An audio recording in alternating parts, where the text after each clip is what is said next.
భారతదేశంలో ఒక పురుష నది ఉంది. అది మీకు తెలుసా? అదేంటి? నదులలో స్త్రీ నదులు, పురుష నదులు 2 ఉంటాయా?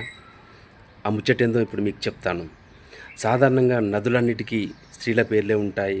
ఉదాహరణకి గంగా, యమున, నర్మదా, తపతి, కావేరి, కృష్ణ ఇలా ఏ నదుల పేర్లు తీసుకున్నా కూడా స్త్రీల పేర్లే ఉంటాయి. కానీ ఒకే ఒక్క నదికి పురుషుడి పేరు ఉంటుంది. అదే బ్రహ్మపుత్ర నది.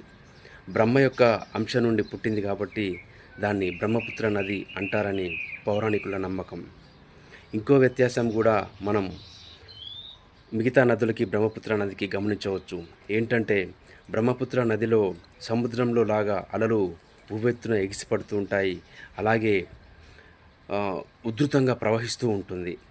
అందువల్ల కూడా దీన్ని పురుష నది కానీ అంటారేమో. ఎందుకంటే మనం మామూలుగా కూడా తీసుకుంటే స్త్రీల కంటే పురుషుడు కొంచెం బలంగా ఉంటాడు. అంతేగాని నదులలో స్త్రీ నదులు, పురుష నదులను 2 వేర్వేరు ఉండవండి. అది మనం గమనించాలి. మీకు చెప్పే విధానం నచ్చినట్లయితే నా ఛానల్ని లైక్ చేయండి, షేర్ చేయండి, కామెంట్ చేయండి అండ్ నా ఛానల్ని సబ్స్క్రైబ్ చేయండి. Thank you.